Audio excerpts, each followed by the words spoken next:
Om Namo Bhagavate Vasudevaya. Om Namo Devaya. Om Namo Bhagavate Vasudevaya. Om Namo Bhagavate Vasudevaya. Om Namo Bhagavate Vasudevaya. Om Namo Bhagavate Vasudevaya. Narayanam namaskritya naram chaiva narodamam devim sarasvatim vyasam tato jayamudirayat.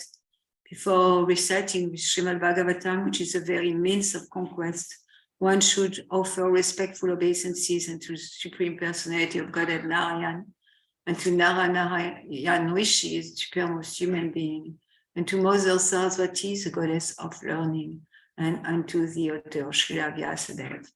We are reading today from Srimad Bhagavatam, from the third canto, entitled The Status Quo, and we are reading from chapter 4, Vidura approaches Maitreya, and we are on text 31. So we are going to do one Sanskrit word at a time.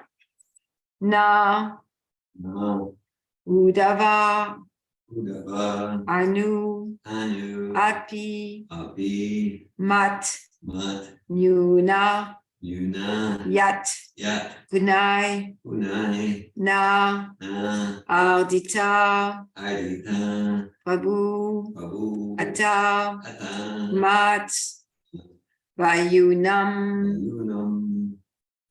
Lokan, Gra'ayam,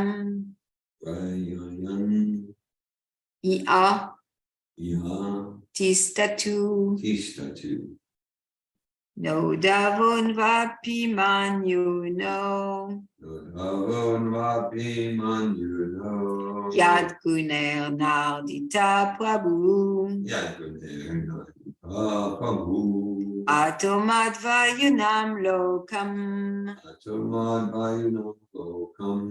Gra'ayan Iatistatu, No Davon Vapi Manyuno, Yad Guner Nardita Prabhu, Atomat Vyanunam Lokam, Gra'ayan Ihatistatu, Nadavon Vapi Manyuno, Inayat Guner Nardita Prabhu, Atomat Vyayunam Lokam, Gra'ayan Ihatistatu, Dodavon Vapi Manyuno, Yad Guner Nardita Prabhu, Atomat Vayunam Lokam, Istatu. Gra'ayan Ihatistatu. Someone would like to chant online?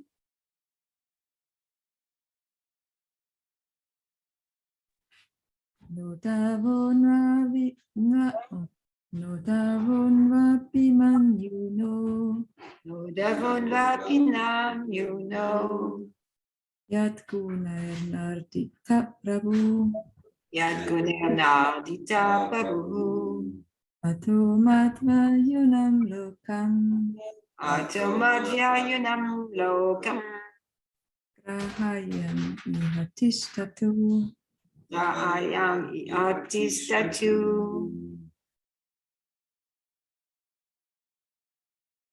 Now, Not. not, Not. udava, Udava. udava, Udava. anu, Anu. slightly, Slightly. api, Api. also, Also. mat, Mat. to myself, Myself. nyuna, Yuna. inférieur, Inferior. yat, Yat. because, Because. kunai, Unai. by the mode of material nature, Are the modes of material nature. na, Nor. nor, adita, Ardita. are affected, Affected. Prabhu, master, Master. ata, Ata. therefore, Therefore. madvayunam, Matvayu. knowledge of me, Knowledge of me. the personality of Godhead, The personality of God. lokam, Lokam. the world, Double. ra'ayan, Grahayana. just to disseminate, Just to disseminate. iha, Yeah. in this world, In this world. tistatu, Tishta to may remain. mainly. Translation. Udava is not inferior to me in any way because he is never affected by the modes of material nature. Therefore, he may remain in this world in order to disseminate specific knowledge of the personality of Godhead. Specific purport by His Divine Grace A.C. Bhaktivedanta Swami Prabhupada. The specific qualification for becoming the representative of Lord Krishna, of the Lord, is to be unaffected by the material modes of nature. The highest qualification of a person in the material world is to be a Brahman. But since a Brahman is in a mode of goodness, to be a Brahman is not sufficient for becoming a representative of the Lord. One has to transcend the mode of goodness also and be situated in unalloyed goodness, unaffected by any of the qualities of material nature. This stage of transcendental qualification is called Shuddha Sattva or Vasudev. In this stage, the science of God can be realized. As the Lord is not affected by the mode of material nature, so a pure devotee of the Lord is also not affected by the modes of nature. That is the primary qualification for being one with the Lord. A person who is able to attain this transcendental qualification is called Jivan Mukta, or liberated. Even so, he is apparently in material conditions. This liberation is achieved by one who constantly engages in a transcendental loving service of the Lord. In a Bhakti Rasamrita Sindhu 1-187, it is stated, Ihayasya aherdasye karmana manasya gira nikilas vapyas vastasu jivamuktam sa uchyate. Anyone who, by his action, minds, and words, live only for the transcendental loving service of the Lord, is certainly a liberated soul. Even so, he may appear to be in a condition of material existence.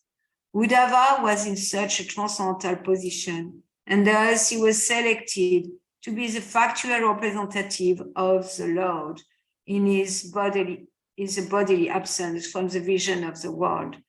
Such a devotee of the Lord is never affected by material strength, intelligence, and even renunciation. Such a devotee of the Lord can withstand all the onslaught of material nature, and therefore is known as Goswami. Only such Goswamis can penetrate the mystery of the Lord's transcendental loving relationships.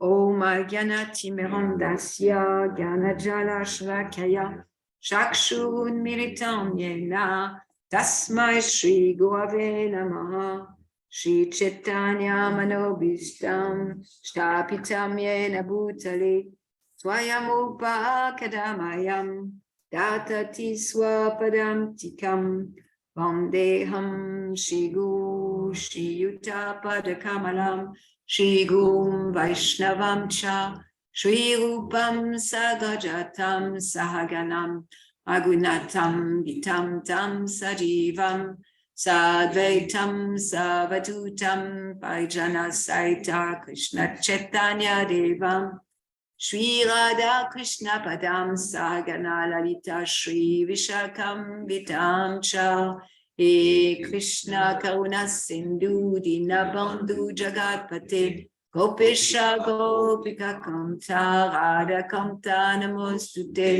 Tapta Kamchana Gaurange Radhe Vrindavaneshwari Vishabhanu Sute Devi Pranamami Hari Priye Panchakalpatarubhyacha Kripa Sindhubhya Evacha Patitanam Pavanebhyo Vaishnavebhyo Namo Namaha Namo Vishnu Padaya Krishna Prastaya Bhutale Srimate Bhakti Vedanta Swamini Tinamine Namaste Sarasvate Deve Gauravani Pracharine Nirvisesha Shunyavadi Pasyachate Jatarine Jai Shri Krishna Chaitanya Prabhu Nityananda Shri Advaita Gadadhar Shivasadi Gaura Bhakta Vrinda Hare Krishna Krishna Krishna Hare Hare Hare Rama Rama Rama Hare Hare. Uddhava is not inferior to me and in any way because he is never affected by the mode of material nature.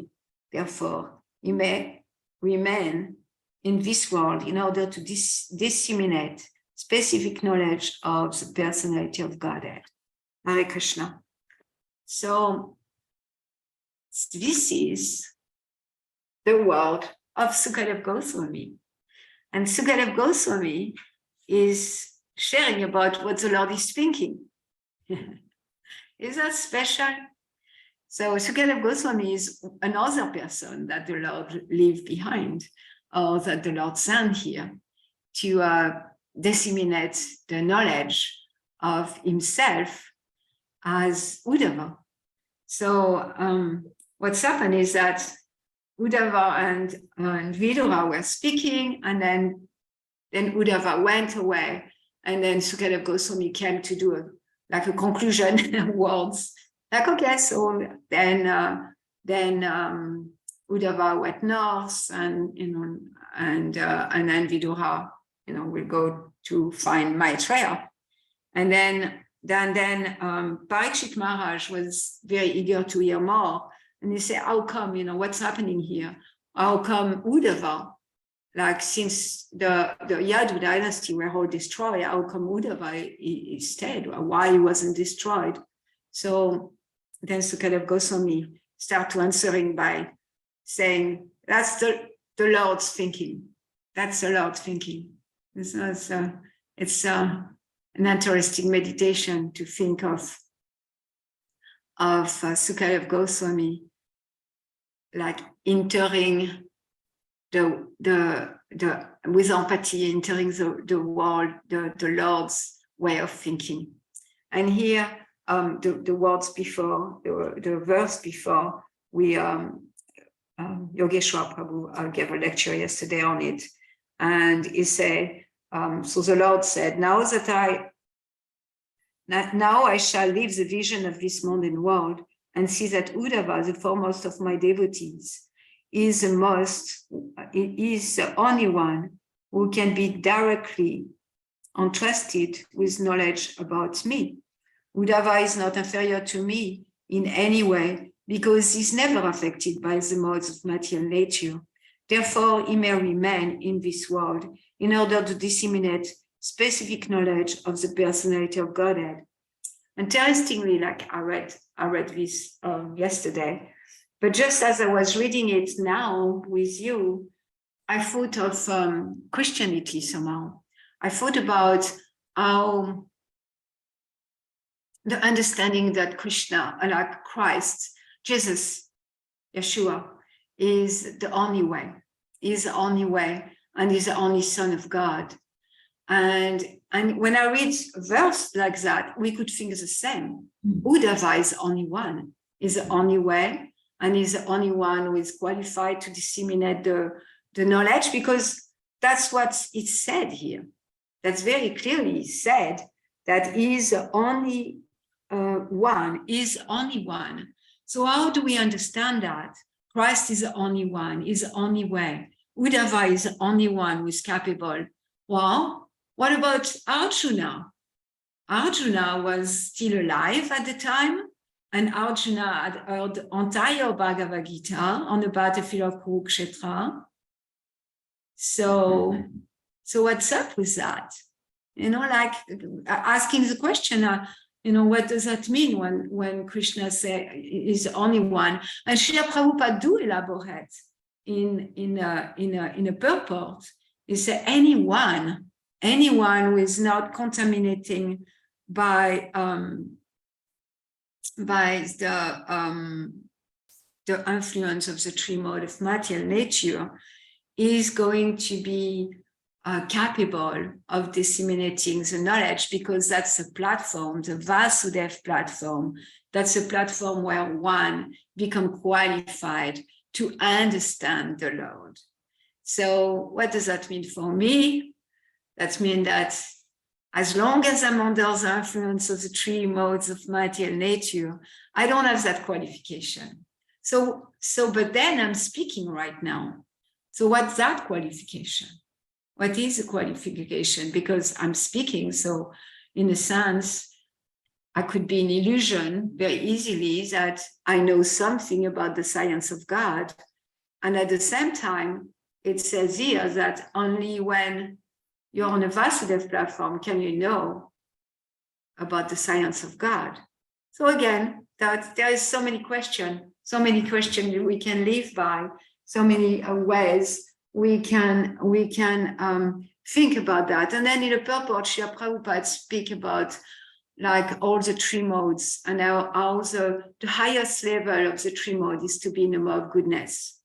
And he says that's the Brahmana, they are in a mode of goodness. And he said, this is still material. And Lord Chaitanya says the same thing, like he was asking what's the ultimate goal of life to Ramananda Roy. And Ramananda Roy said, Varnashram Dharma. And Lord Chaitanya, interestingly, respond like, this is material. And right now in my reading, I'm reading from the end of the 7th canto, and it's explained about the perfect human society. And there it's presented how the system of Varnashram Dharma is the most conducive for achieving the goal and the purpose of human life. So again, how we combine all those ideas, how we put them together, and because it seems that as we read and continue reading, it seems that everything we read seems to be contradictory, seemingly contradictory. So yes, of course, being a Brahman is not the end. It's just the beginning, in fact. And it's not even the beginning, because to come to a place of beginning, one needs to let go of goodness. What? Let go of goodness? So yeah, because one needs to be free from all the three modes. There is a verse from the Bhagavad Gita that I really appreciate. It's Prakriti Kriyanamami Guna Karmani Sarvasa Hahankara Vimudaktma Katahamiti Manyate. And so we are bewildered. The spirit soul, Daivig Isha Gunamai. So like this material energy is made of the three modes of material nature. So the spirit soul is bewildered by the three mode under the influence of the three mode of material nature. It's like we have no choice. We can either be puppet of the three mode of material nature, or we can be puppet of Krishna under the internal energy of the Lord. But in reality, our independence is very, very small. Our only independence is to choose. I'm going to be a puppet of the material energy, or I'm going to be a puppet of the divine energy, the internal energy of the Lord. And that's about it. So bewildered by the influence of the three mode of material, we think ourselves to be the doer of activities, which are in actuality carried out by nature.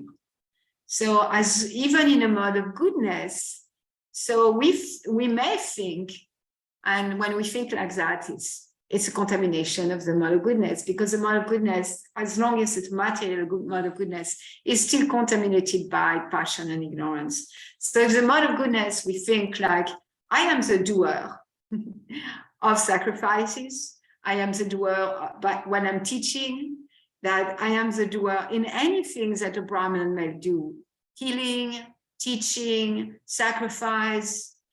And as long as a Brahman think I am the doer, this is the mode of passion, because this is still the material nature in action.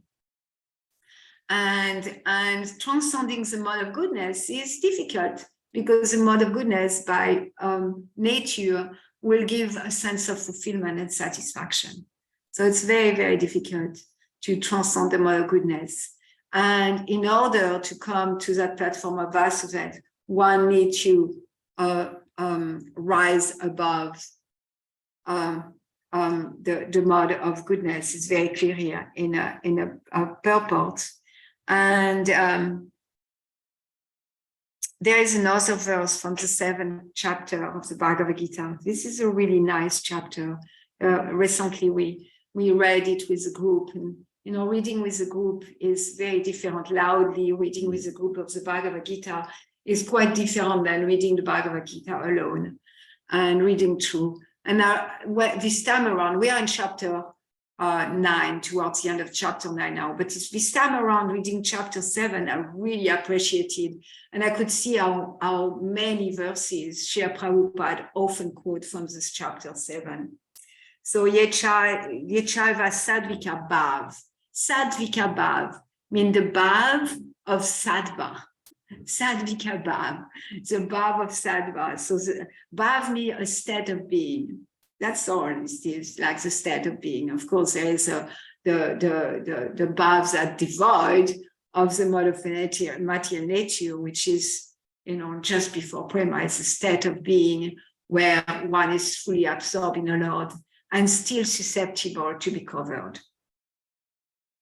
Rajasa tamasas chaye. So the state of being can be rajas and tamas. Mata eve titan vidi. Nadvaham teshu te mai.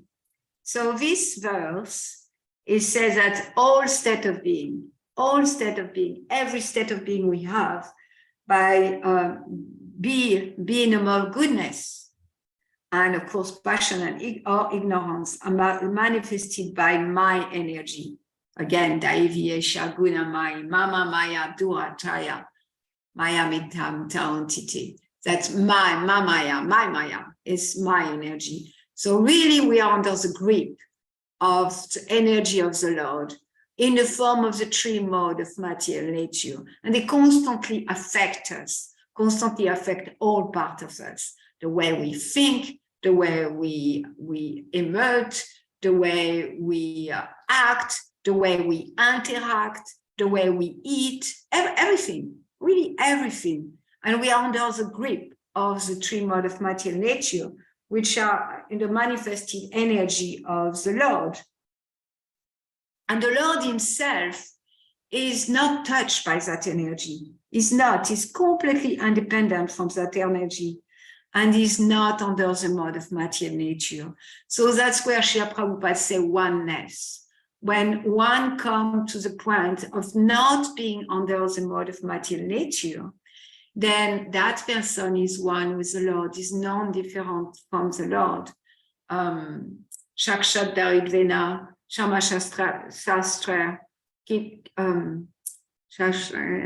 Uktatasta Bhavaita Evasabi, Kintu Prabhu Ya Priya Vatasya, Vandego Shri Chana Vindam. So that's what the guru is. The guru is like via media. The guru is not under the mode of material nature. He's not under the grip of those three modes. He's not a puppet. He is a puppet of the Lord. And as a puppet of the Lord, he acts fully 100% as one with the Lord, as a puppet of the Lord. Everything that comes from the pure devotee is 100% an expansion of the Lord's energy and the Lord's action and the Lord's desire. So then we can look at Srila Prabhupada in that light and really seeing how fortunate we are to be in contact with Srila Prabhupada, who is one with the Lord, and to be in contact with his teaching, to be in contact with his instruction, to be in contact with a system that he gave us, as an instrument of the Lord. Everything that Srila Prabhupada gives us, there is nothing to reject because it's one with the Lord. The Lord wants us to hear those instructions as they are. The Lord wants us to follow the program as it is, because this is the Lord's desire and the oneness with Srila Prabhupada. And then, so the primary qualification for one being one with the Lord, a person who is able to attain this transcendental qualification is called Jivan Mukha, or liberated, even so he is apparently in a material condition. So, so we may look at Srila Prabhupada, oh, he has glasses. That means that's a material condition. And he needs a cane. So that's a material condition. And sometimes Prabhupada roar like anger. That's material conditioning. Or Prabhupada is under old age. That's material conditioning. But that's the defect of our vision. That's the defect of our vision. Because the Lord can manifest himself and manifest his pure devotee in whatever way he wants, including, the Lord take birth or manifest himself or appear as a tortoise or a fish. And we can say, well, a fish is bad karma, like really low on the totem pole. But no, the Lord can manifest in whatever shape, form he wants to. And similarly, the Lord manifests his pure devotee in whatever shape and form he wants to. And if he desires to manifest his pure devotee as a man from Bengal, who are like Bengali spicy preparation, a so-called man from Bengal who go to school, a so-called man from Bengal who get married and have children and have a business. If the Lord chooses that for his pure devotee, it's because he knows it's the best. That's the best for the people of Kali Yoga. That's the best for his mission. That's the best for, I really appreciate Srila Prabhupada having a form of elderly man.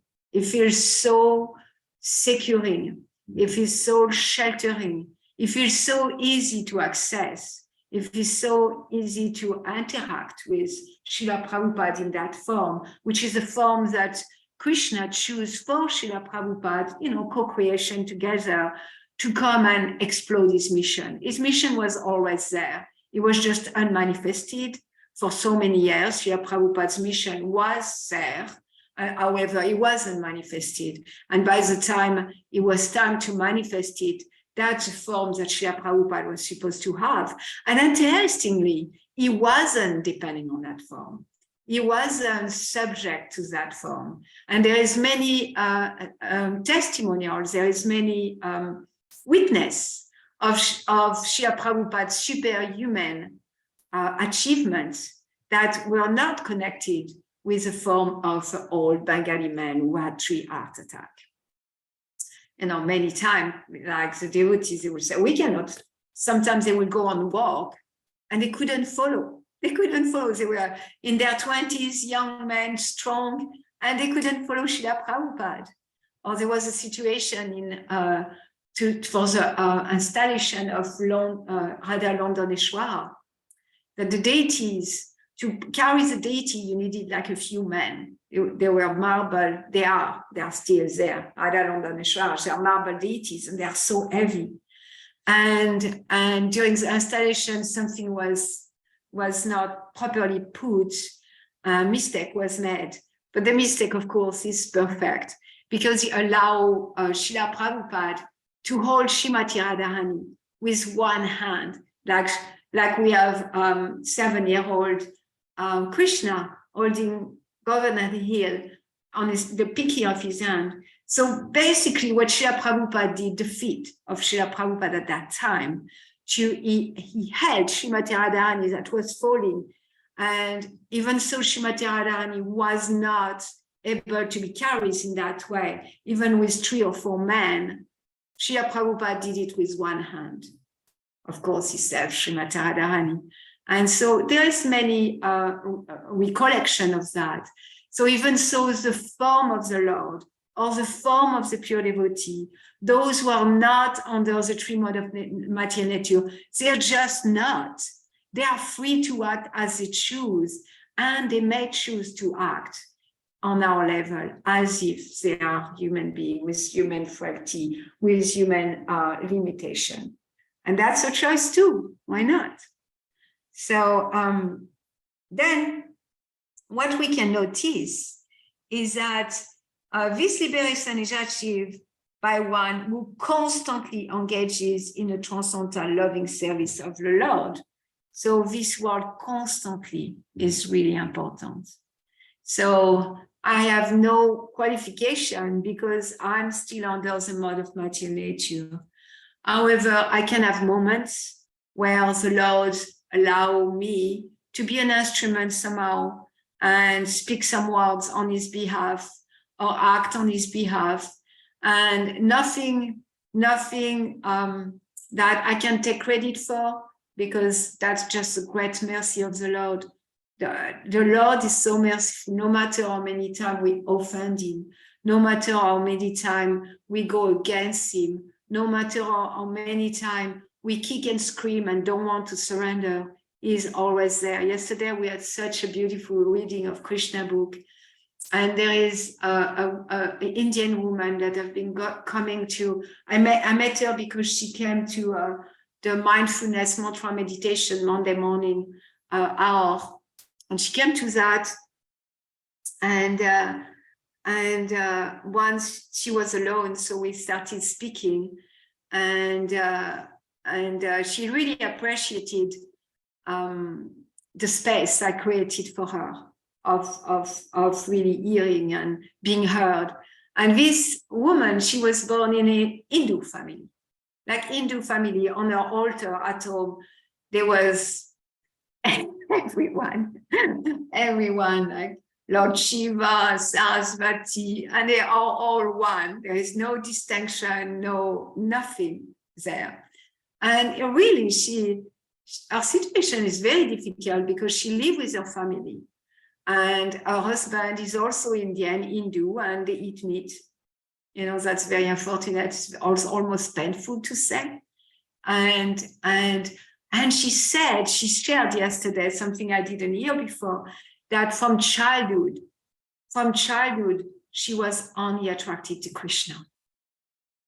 And she said many times in her life, she ran away from Krishna, like, because where she grew up and what she was.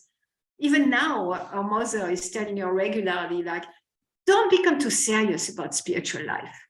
Like our Hindu mothers say, like, yeah, you want to do a little bit of puja, but not too much, not too much. Don't put too much attention there. That's what some mother and mother-in-law are saying. And she says, so sometime, like in her life, she has got into like, yeah, the goal of life is to become an engineer and have money, you know, because a lot of Hindus, that's where they go. It's, Dharma.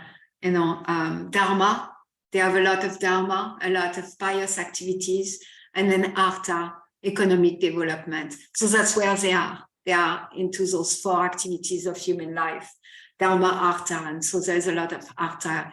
Economic development is really, really important for them. And so pressured by our environment and also having the desire, because when you hear about something, you desire it. If I hear every day about money, then I will desire money.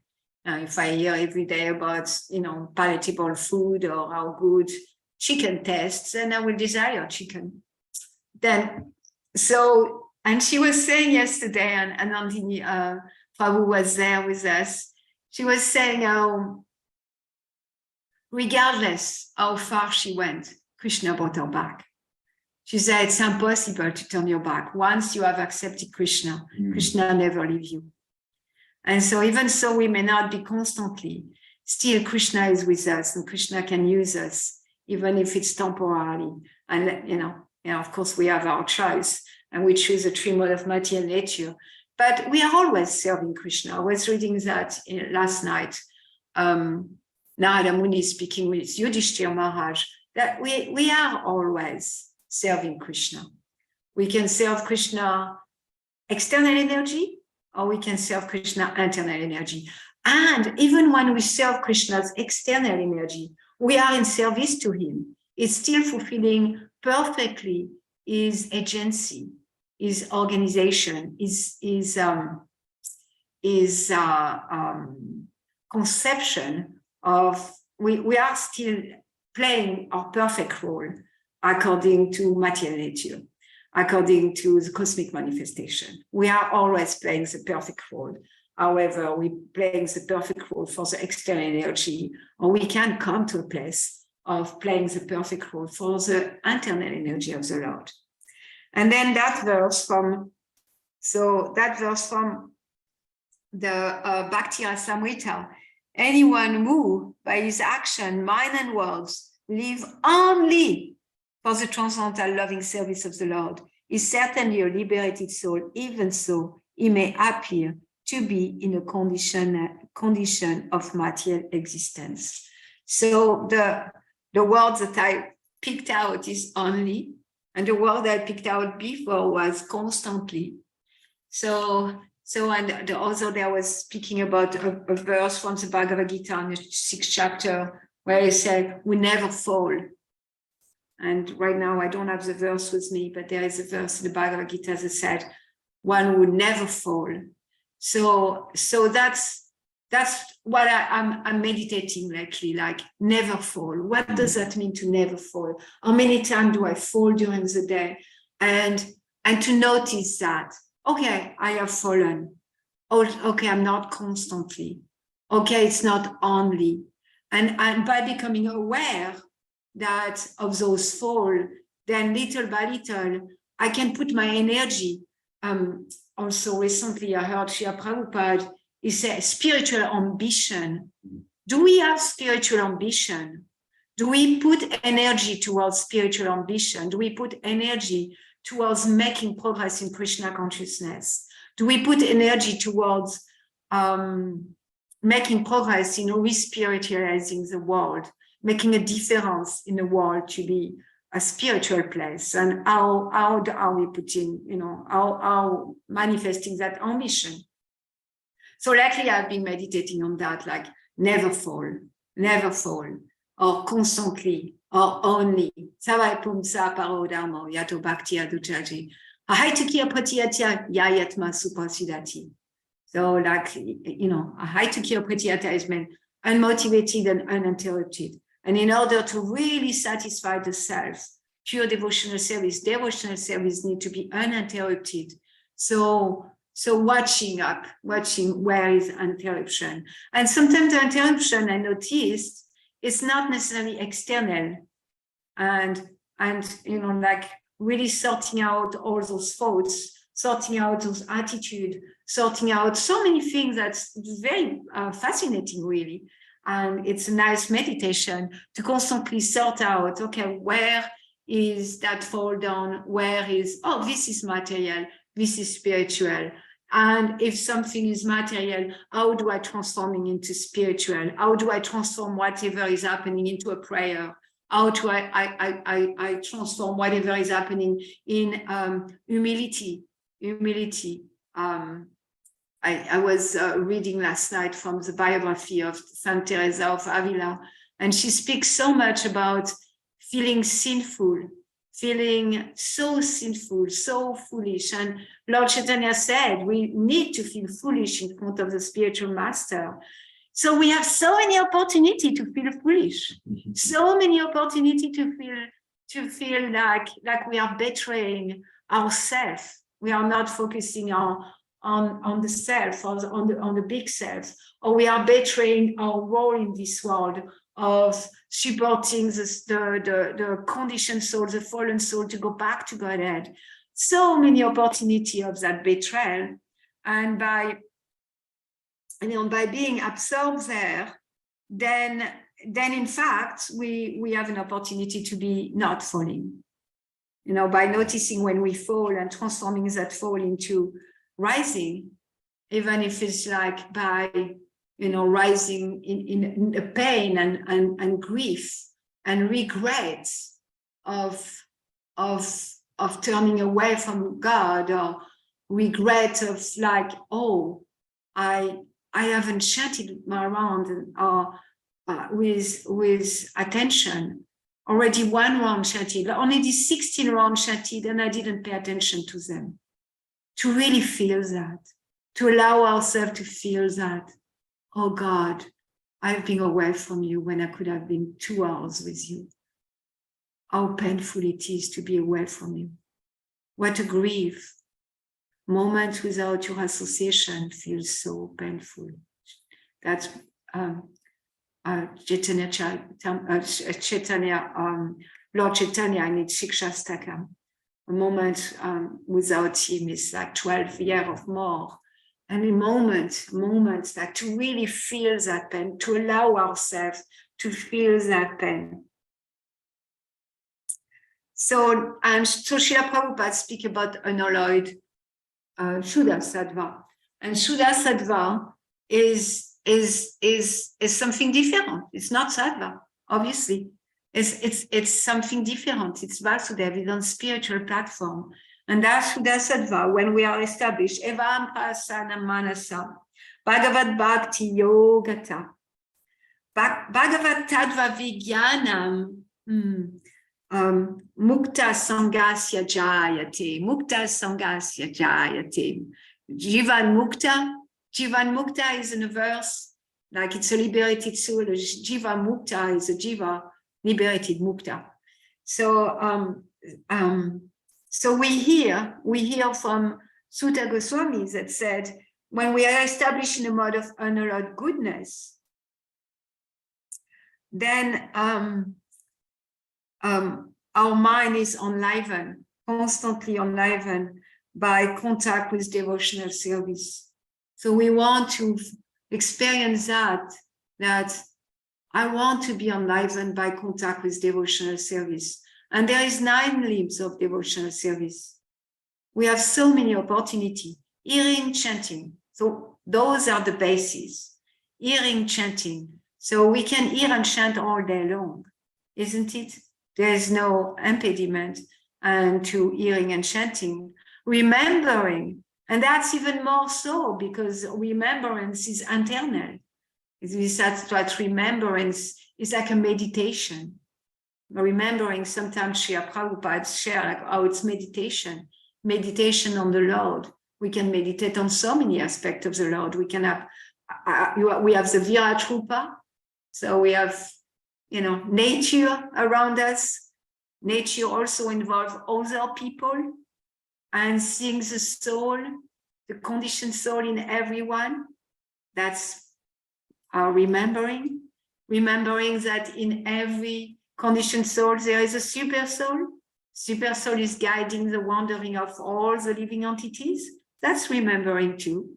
So remembering, of course, like yesterday again, we were reading in Krishna book, and the coward man, after Krishna lifted the Govardhan hill, they speak, and then they remember every aspect of Krishna, his birth and his kicking his little leg and breaking the cart, and he's sucking the life breath from Putana, and then killing Bakasura and killing Trinivarta And like that, the cowherd men, they are in complete ecstasy, and they cannot stop speaking about Krishna. And their remembrance is all the pastime of Krishna. And it may be difficult for us to do that. You know, for some of us, maybe it's easy. But for most of us to remember to constantly have the movie of all the pastime of Krishna, you know, like when he lifted Govardhan Hill, when he steals the gopis' garments, when he swallows the fire, when Mother Yashoda looked into his mouth and saw the universal form. So of course we know all those pastime, and to remember them is fully purifying. Fully, as soon as we remember Krishna in any form. And that was really the point of the verse yesterday, that just by remembering Krishna, we are in contact with the transcendental energy. We are no longer under the clutch of the three modes of material nature. And we don't need to come to the mode of goodness. We need to cultivate the mode of goodness. And it's kind of cultivating virtue. You know, virtuous goodness means virtue. And cultivating virtue. Yesterday I had a beautiful session with someone, and he was saying, like, when he was 8 years old, God kind of came to him and gave him like four values, you know, 4 values. One was about not having any illicit sex and marriage and things like that. And he said, all my life I suffered from that. I really suffered from that because the whole world was finding me weird. You know, I was a young man, and it's not like he was connected with the church. He was not like connected with Krishna, but like, and then he came to a point that, oh, this is an offering. This is an offering. So for us to cultivate goodness, the mode of goodness, even if material goodness, we are supposed to, as devotee, to cultivate goodness, not as a goal, but as a means, as an offering to Krishna. And that's, you know, like, and goodness is not a necessary requirement to go to Sattva Gun, to go to a Shuddha Sattva. So it's like both is true. Like we can rise from ignorance and passion to think of Krishna, and we can practice that. And in fact, it's an elevator. Prabhupada speak about the elevator, like we can have a big building and there is stairs. So the staircase is try to elevate ourselves from one mode to the next, from one varna to the next, like that, life after life. And then there is the elevator. And that elevator is a chanting of the holy name of the Lord. Hare Krishna, Krishna Krishna, Hare Hare, Hare Ram, Ram Ram, Hare Hare, Golokera Premadana, Harinam Sankirtan. So Golokera Premadana, it means like the juice of prema come from Goloka, or from Goloka. So that's all in Harinam Sankirtan, like prema dan, like that juice come from Goloka, and it's Harinam Sankirtan. And so when we touch the holy name of the Lord, we are directly, it's an elevator, we are directly in contact with Krishna. We are directly on a Shuddha Sattva platform, connecting with the Shuddha platform. We may not be at that stage. It may not be true for us, but I have seen, like, no matter how agitated I am by something or other, if I go for a japa walk for 30 minutes, at the end of the 30 minutes, something is purified within me because I have been in contact with the transcendental energy of the Lord.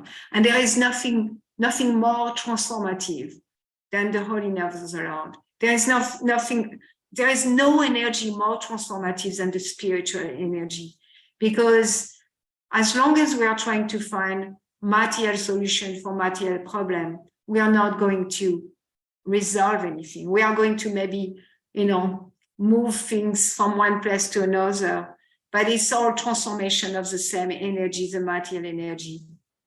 And thus, that's not going to work. It's not going to work. And the only transformation, that's a real transformation, is us moving out of this engagement of this body, moving out of being under the clutch of the three mode of material nature. And thus establishing a mode of unalloyed goodness, Sutta Goswami said, the man whose mind has been enlivened by contact with devotional service to the Lord, gain positive scientific knowledge of the personality of Godhead in the stage of liberation from all material association. So that's exactly what Srila Prabhupada is sharing in this verse, that by contact with devotional service and by constant contact with devotional service, by only contact with devotional service, then we get positive knowledge of the personality of Godhead. And we get positive scientific knowledge of the personality of Godhead. And so how does that happen? There is a verse, I remember when I received Brahman initiation, I was asked to write an essay on that verse. And because we don't want to confuse Vaishnav Brahman with Brahmans. And that verse says, Yata Kamsha Natanyati Kamsyam Rasa Vidanata Tata Diksha Vidanena Vijadvam Jayate Menam. I didn't write the essay. I just want to say that, because writing was terrifying for me, and writing in English was even more terrifying. So I avoided it, and I still received initiation. Maybe, I'm not sure. But anyway, that verse says, as bell metal is turned to gold, as bell metal is turned to gold, when mixed with mercury on an alchemical process. So one who is properly trained and initiated by a bona fide spiritual master immediately becomes a Brahman. This is a verse that Srila Prabhupada quotes in the Chaitanya Charitamrita that comes from the Hari Bhakti Vilas. And basically that a Vaishnav is automatically superior to any Brahmans. And Bhaktisiddhanta Saraswati Thakur, he has a lecture that's became a book about Vaishnav and Brahman, where he stands very strong that anyone who performs devotional service, anyone who is absorbed in devotional service, automatically become a Brahman and is superior to any Brahmans. So that's what is expressed here. And so Uddhava is a perfect factual representative of the Lord, and is the body in his bodily absence from the vision of the world. Such a devotee of the Lord is never affected by material strength, intelligence, and even renunciation. I love that part of the purport. What does that mean? A devotee of the Lord? Such a devotee of the Lord, such a devotee of the Lord is never affected by material strength, intelligence, and even renunciation. You know, like when I start the sentence, I was thinking, by the threefold misery of material existence, the pure devotee is not affected by death, old age, disease. A pure devotee, no, it's said by strength, intelligence, and even renunciation. So my sense of what Srila Prabhupada is hinting here is Brahma Teja, like Brahmans sometimes, they can be imbued with their renunciation, they can be imbued with their intelligence and their strengths, because they have a lot of strengths, Brahmans. They can curse. We can see the whole Bhagavatam, like even Maharaj Parikshit is a great king, and he's cursed by a Brahman boy. So we can see Brahmans, they have strengths. They have Brahma Teja, which is the strength of their austerity and sacrifice. And here Srila Prabhupada make a big distinction, is that someone who is absorbed in a service of the Lord, fully, constantly, only without interruption, without motivation, absorbed in service of the Lord, is not disturbed by strength, intelligence, or renunciation. So that's really make him apart. And that's, yeah, I really appreciated, Prabhupada putting that in the middle of the purport. Mhm. Yeah. And such a devotee of the Lord can withstand all onslaught of material nature, and therefore is known as Goswami. Only such a Goswami can penetrate the mystery of the Lord transcendental loving relationship. So only the Lord can penetrate, well, only the devotee can penetrate the mystery of the Lord. So I'm going to stop here. It's 9 o'clock. And Jai, Hare Krishna. And all glories to Srila Prabhupada. I'm going to read again the verse and the translation. No davon vapimam yuno yad guner nardita Prabhu. Atomadva yunam lokam ra'ayan I artistatu. Uddhava is not inferior to me in any way, because he's never affected by the modes of material nature. Therefore, he may remain in this world in order to disseminate specific knowledge of the personality of Godhead. And I see that Bhakti Oasis have unraised. Hare Krishna, dear Malini. I had been praying to Krishna all week for this class, it seems. And what really is standing out to me is the idea of this very last thing you said about, I don't know, the strength and material strength and material intelligence, and how, a pure devotee is kind of like above that, and also how I guess dangerous it can be to interpret scriptural verses in coming from a mode of tamas and rajas, and go out into the world and bring that energy. I had this very big breakdown in communication with my brother a week ago, and it was regarding I think it's John 14:6, the verse in the Bible that says, Jesus says, I am the way, I am the truth, and I am the life. No one comes to the Father except through me. Mm-hmm. And, actually, I have a draft on my Gmail inbox with a message for Dear Govinda, because I was feeling so disturbed after the conversation with my brother, for many reasons. But, hearing this verse today, how, regarding Shuddha Sattva, and how we need to, in order to really have realized knowledge about what Jesus is saying, needing to be at that level, is very helpful for me. I actually haven't spoken to my brother since last week.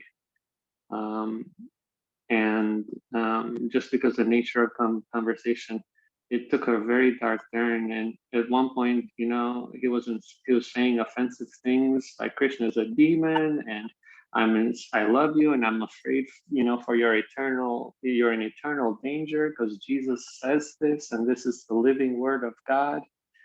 And it's hard, I guess,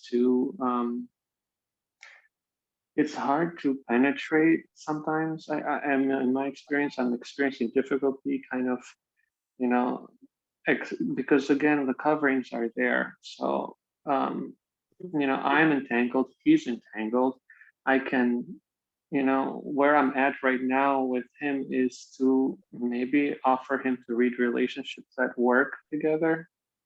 So not make it even at all about, Jesus Christ or Krishna, I've been trying to sit with it a lot because, saying things like, oh, there's time, place, and circumstance, and the guru principle where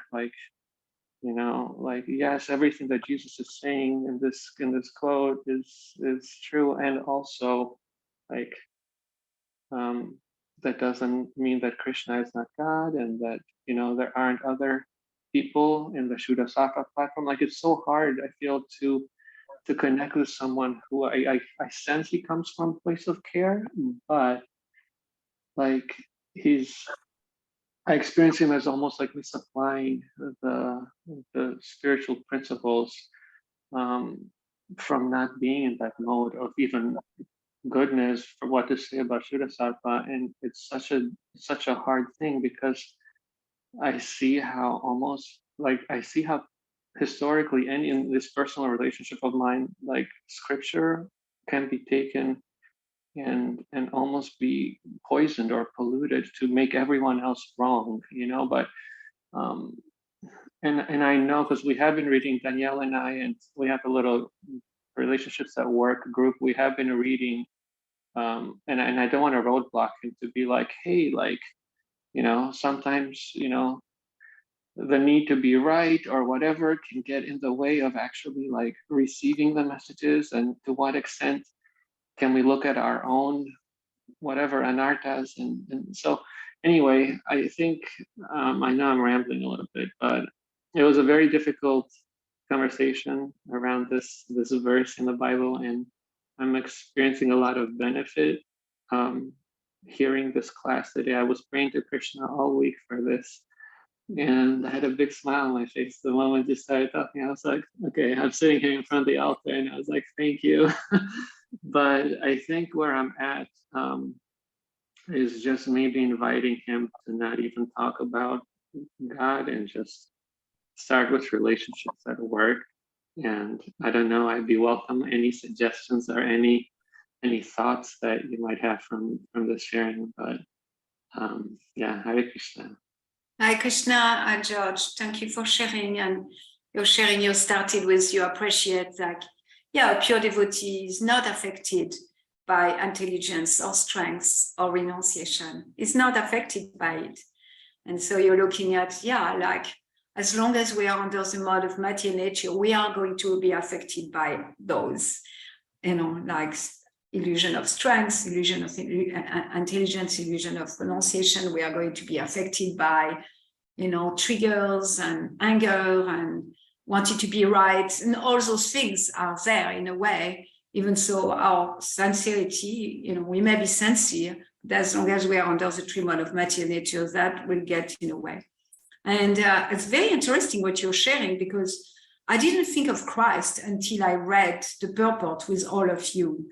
And, to me, it shows how connected we are, how deeply connected, because it came strongly to me as I was reading the purport now, and not when I was preparing for class. And I started with that because it could be, it could be like if someone isolate those words, which are the words of Sukadev Goswami, writing about what Lord Krishna is thinking, and Lord Krishna thinking he's only one, only Uddhava, my devotee is the only one who can directly who can be directly entrusted with the knowledge about me. Is the only one. And so we could also interpret that he's the only one, so not Srila Prabhupada, not so many people, and so you're looking at somehow you have been in conversation with your brother about that part in the Bible where Christ says, I'm the only way. And it's very, very similar. And you have been, it seems that the two of you got entangled in maybe right and wrong, or entangled into maybe triggered by each other and your brother. And one principle that Srila Prabhupada, kind of show us is to make sure we act in a way that protect others from making offenses. So like to really act in a way that if someone is not favorable towards Krishna consciousness, not favorable towards any of that, then we act in a way that somehow they are going to be like not making offenses. So it's interesting because I had that conversation about the only way with a Christian person. Now that Christian person is chanting Hare Krishna, but it took many years, like maybe I would say close to 15 years. And I remember hearing the argument from that person, but Christ says the only way. And I say, yes, Christ is the only way. Is the only way because only through a via media of God can we come in contact with Krishna. And I didn't speak about Prabhupada, I didn't speak about Krishna. I just acknowledge the truth about that and giving a principle about it. And that's it. That's all I did. And then you know, really, for me, connecting with Christ in conversation with that person, to really connect with Christ and being in that consciousness of bhakti yoga being non-denominational, and meeting people where they are at, meeting her where she is at. Yes, that's true. This is true. Christ is the only way. He's only via media to God. Is only because he's not contaminated by the three modes of material nature. You know, I'm just saying that because that's what's in a purport here. It's true because he's not affected. He's have the form of a man, but he's not a man like us. And like usually I tend to agree and bring principle. And then when I agree and bring principles that please them, but that may be out of their paths and maybe out of their way of thinking or what they have learned, then I found that people expand.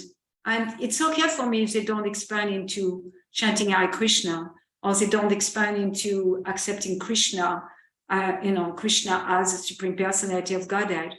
However, I feel complete in seeing that expansion, saying, oh yeah, I never thought about, yeah, he's a via media, he's in human form, but he's not human. There's a difference between him and us, and seeing it from, a wider perspective, or a perspective maybe they didn't think about. And then that built trust.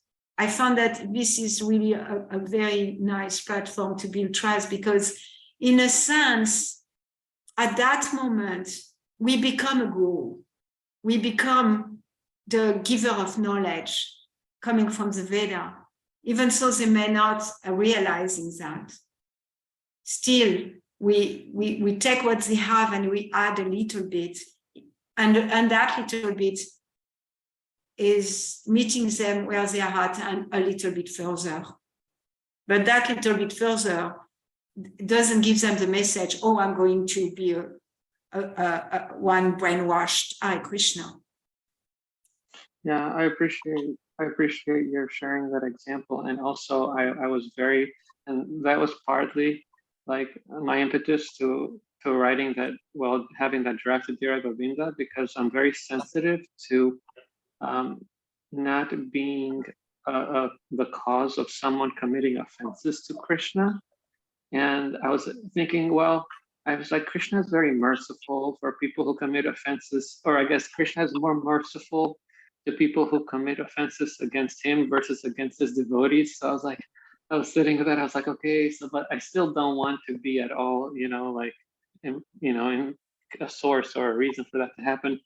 And yeah, and I think the only distinction that I'm making regarding, because I spoke with him about, how everything he was saying is true, the coach dynamic versus like, I think my brother is trying to like actively convert me, or, like actively, so he's like, stop chanting Hare Krishna because, this is not, I mean, like he makes a distinction. So I appreciate very much the value of like empathy that you're saying, and just it can be so pacifying, I think, to say that. And that's why I was thinking to maybe just going through your relationships at work, just to, I don't know, maybe bring Come closer. awareness. To come Yeah. closer to each other, to develop communication skills, to do personal development, self-realization, and then for a while, rebuilding trust between the two of you, and staying away from maybe the taboo kind of topic of God right now, because you feel like maybe your brother is caring about you, is scared for you, and is coming from a place of wanting to preach to you and convince you, and is coming from a place of his authority, and you're the one who need to be saved. Yeah. Yes. Recently, there was a man who approached me. It was someone in Greenville connecting me with a man, and I thought, oh, great connection. And as soon as he got in contact with me, without knowing anything about me, he started preaching. He started to convince me of something, that I'm doing something wrong. Even I didn't speak about Krishna, nothing.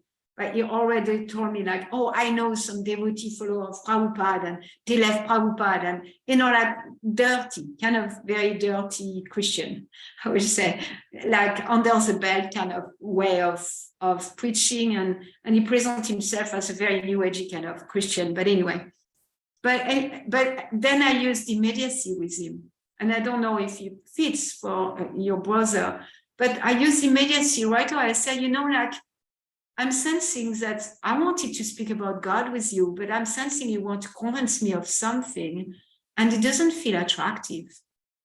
It doesn't feel enlivening, and it doesn't feel pleasant, because I really was looking forward to that conversation with you. And, it may not fit at all with your brother. I just wanted to share sometime immediacy. It's just I feel like you want to convince me that what I'm doing is bad, and that I'm going to hell by what I'm doing. And it doesn't feel like it brings me closer to you. Yeah. I appreciate so much the way that you phrased that, because it's so hard, I think, sometimes for me to get caught in a moralistic kind of roadblock situation, where I'll go into maybe if we're following a bona fide path that is based on truth, and it's naturally attractive because it's connected with spiritual principles like joy, fulfillment, attraction, abundance, things like that. But that can be so also very preachy back at the person, you know what I mean? It can almost be a moral, being the moralist kind of back at them. So I appreciate the way that you make it so personal, that it's not feeling attractive to you, and you're sensing that there's something else there that might not just be coming from a place of spirit of discovery and childlike enthusiasm. So I appreciate that so much. It's very helpful. Thank you, George, and I wish you some very intimate and trust building time with your brother. Hare Krishna. Hare Krishna. Ladini Shakti Prabhu from Vrindavan, India, in the land of Krishna. Hare Krishna. Well, I have a question. Well, I have a lot to share, but now I have a question to George's point. I'm curious, what is it about this, anger, intense anger in the, religious conflict, where that comes from, or what is it? Is it, you mean from from the interaction, or your brother, or the person that Mother Malini met on the street, or I don't know where she met him, or so many, we go Harinam, and then someone comes and is chant Christ, and say in our face, or like tell us that we will go to hell. But I also I also experience, not now, but in the past for sure, like experience anger towards like people who practice like differently, or so I'm like really curious about that anger. Yeah, my sense is that it's born of envy. We are envious of the Lord, and it's interesting because just yesterday I read a really like an amazing testimonial of a devotee in New Zealand who was doing book distribution Harinam in a political kind of big gathering that lasted for 3 weeks against the government in New Zealand when they tried to impose the vaccination for COVID. And then in his story, and I can send you the story, it's so relishable. It's long, but it's really so relishable for a Sankirtan devotee. And in this story, there is a woman approaching him because they were stand everywhere and they were doing Hare Krishna and chanting Hare Krishna. And there is a woman who approached him and said, "Please stop that. We all hate it. We all hate that you chant Hare Krishna in the middle of us." She came with anger. And the devotee just like, he went inside himself and he looked at her in the eyes. He said, "You love that, don't you?"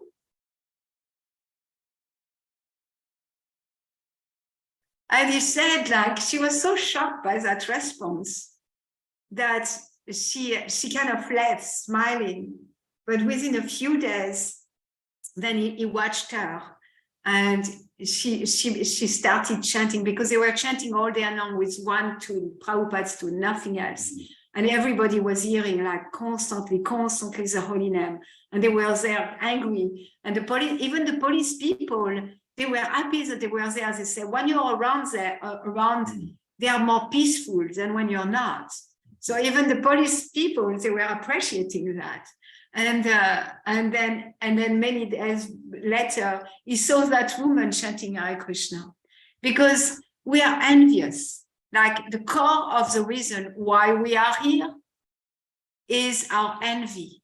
And that envy, when we see something that doesn't fit with our material conception of religion, material conception of something, is manifest with that anger towards things that are,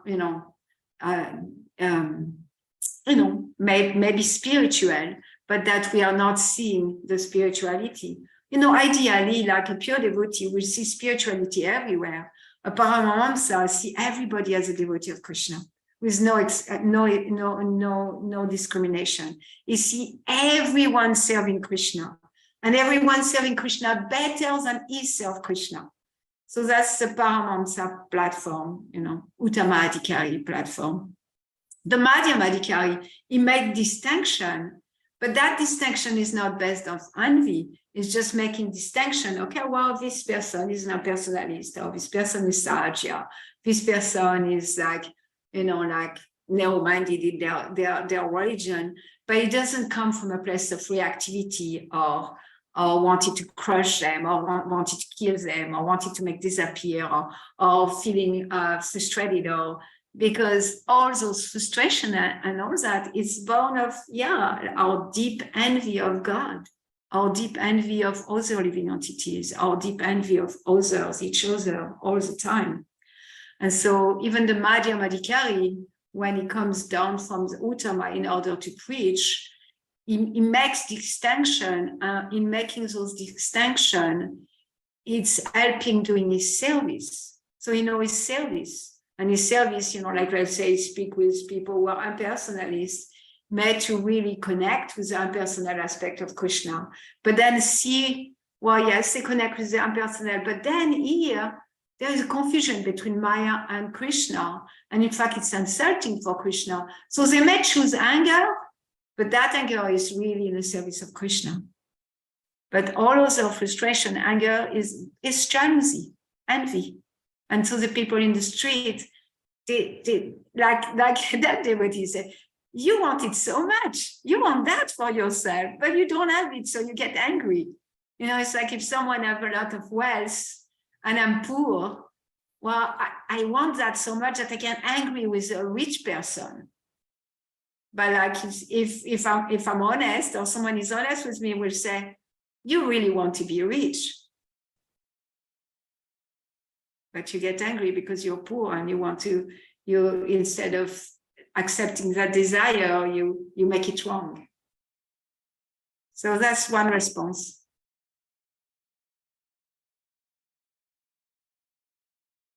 Yeah, I really appreciate envy and how you like equate with the money. That makes a lot of sense. Yes. And my favorite point from the class was when you were speaking about like allow ourselves to like feel the pain when we miss out on focusing even for a moment, but definitely like during japa or things like that. I appreciate it a lot. And yeah, it's difficult not to remember Krishna here. Yeah, it's difficult to not remember. Yeah, Vrindavan is so intense. It's like a pressure cooker of Krishna consciousness. You were speaking about like, you know, remembering like Krishna doing this and Krishna doing that. And yeah, it's like constant Krishna, like constantly in my face here. Yeah, if not Krishna, then the devotees of Krishna and the pure devotees of Krishna and the name and everything. So it's also what we surrender ourselves with. So it's just easy. it's easier in Vrindavan. Yeah, it's a dam. It's a transcendental dam. So it's like when we are in contact with the holy name, we are in contact with transcendence, pure nectar of transcendence. When we are in contact with Sri Vrindavan Dham, that nectar is there too. You know, we don't want to depend on it, and it's right there. It's right there. It's a spiritual realm. It's a spiritual. Every part of Vrindavan Dham, the pastime of the Lord are going on eternally there. They are just not manifested, but they are going on. And of course, we are affected. And then the more we develop the eyes to see them, the more we can see them. But even if we don't see them, there is no way to forget Krishna in Vrindavan. Even the monkey will remind you of Krishna. Even so, because they are so scary, you need to chant, Krishna, please protect me. Hare Krishna. Thank you, Ladini Shakti, for sharing your experience of Sri Vrindavan Dham. Remembering. I don't know. Can you hear me? Hare Krishna? No. You can hear me? Yes. Yeah, you are frozen. Yes, and yeah, the last point I want to make is like how we spoke about Srila Prabhupada, and then like he like manifested like an old man and the heart attacks and things like this, and then you know, and then you shared like the magical stories about him. That's really fun. I want to look more into the magic stories of Srila Prabhupada. And yeah, I'm thinking like it has actually been my meditation here too, like how like it's most secret of all secrets. So it's like so covered to the material eyes, like Srila Prabhupada and heart attacks, you know, leaving the body, like all these things looks like mundane to the material eyes. So it's like a secret, like such as only visible. And especially after he left, like the pre-77 form is like really like only visible to like I think there is something in Bible about it too. Like Jesus says, only I don't know who, but only those will understand what I'm saying. Like the metaphorical expressions in the Bible, and Jesus says like not everyone will understand it. Just I don't know who, like Jesus refers to, and also in Bhagavad Gita, this is a secret of all secrets. So like Srila Prabhupada is like hiding in some ways from the material eye. Nice. Like we just had a celebration of Lord Chaitanya, and Lord Chaitanya is known as the Shana avatar. is a hidden avatar. He's a hidden avatar, and him too. There's many, even Vaishnav, who don't accept Lord Chaitanya as God because he is hidden. He is hidden. So in the same way, like Srila Prabhupada was hidden as a pure devotee, and only those who want to see him will see him, and the other one won't. And similarly with Christ, when he gave his parable, or his story, with disciples were approaching him, I watch the Chosen, I'm not an expert in the Bible, but they were approaching him and saying, well, why, it's so complicated, those stories, why do you speak that way? And like you said, he said, well, like my story are going to be heard by those who are supposed to hear them. And for the other one, they are going to be hidden. The true meaning, the deep meaning. And we can see that many people who come to Krishna consciousness after chanting for a while, getting the heart purified, and they go back to the Bible and they say, wow, I understand the Bible so much better now that I've read the Bhagavad Gita. Yeah, thank you. Kim, you have your hand raised. I think it was raised a few times. Hare Krishna, dear Kim. Hare Krishna. I just thought I wanted to mention, because I've been around so many people that do get very angry when their faith is challenged. I just wanted to bring out how I've always found it to be extremely fear-based. They're so afraid. They're so afraid that they've put their whole life into some belief and that it could possibly be wrong. And when you bring up anything, even, maybe even gives them a twinge that they're wrong, they're terrified, and I understand that fear, and it makes me sad for them, but I think it's important to remember that. And one thing I was thinking about also is with Christianity particularly, it's very right or wrong. I mean, you're going to heaven or hell. There's so the stakes are huge. It's not like with our philosophy where we feel like we're progressing and there's never a loss. And it always, we're gonna get there, and we know it. They don't feel that way. It's do or die for them, and it's very scary for them. And that's the main things I wanted to say. Thank you, Kim. I really appreciate that you brought to the surface fear-based. It's fear-based. Fear like, my turf is going to be shaken in some way or another. My faith is going to be shaken in some way or another. My belief system is going to be shaken in some way or another. And specifically for Christian, you have experienced that because it's such a high stake. Like if I make a mistake, if I think the wrong way or whatever, I'm going to end up in hell. Or my brother is going to end up in hell for George's situation. Then it's very, very, there is so much at stake that the fear overtake and bring the anger. Yeah. And then Prabhupada said that at the core of fear is envy. So envy and fear are very core and connected with each other. Yeah. Yeah. So fear-based, I'm scared that I'm going to lose what I have. And because I feel I don't feel secure in what I have. Because I will only be fearful when I'm not secure in what I have. If I'm secure in what I have, then there is no fear. But because I am not grounded, Srila Prabhupada said, religion without philosophy is fanaticism. And fanaticism is ungrounded faith.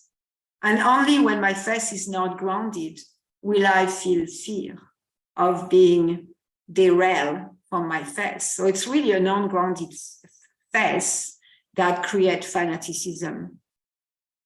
And it's a philosophy without religion is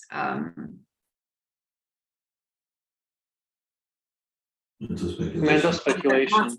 Mental speculation, yeah. Thank you. So yes, so that fear only manifests, like we want to see it like that. That fear-based anger only manifests the envy of the soul that manifests through ungrounded faith. I don't have faith in really what I'm practicing. I don't even have firm faith in my belief in God, or in my belief in even in the shastras that I have. Because if I'm really grounded in what I learn, then nobody can really deter me. Nobody can move me. Nobody can do anything for me. Like, I'm ready for any argument. I'm ready for any conversation. I'm ready for, any debate if I'm really grounded in my faith. Because, nothing is going to deter me. Yes, Kim. No, I was just going to say, yes, thank you. Just thank you for the way you put it back to me. Yes, thanks. Hare Krishna. Thank you all. Thank you all for being here. Prantora Srimad Bhagavatam ki jai. Srila Prabhupada ki jai. Go. Hare Krishna. Peace.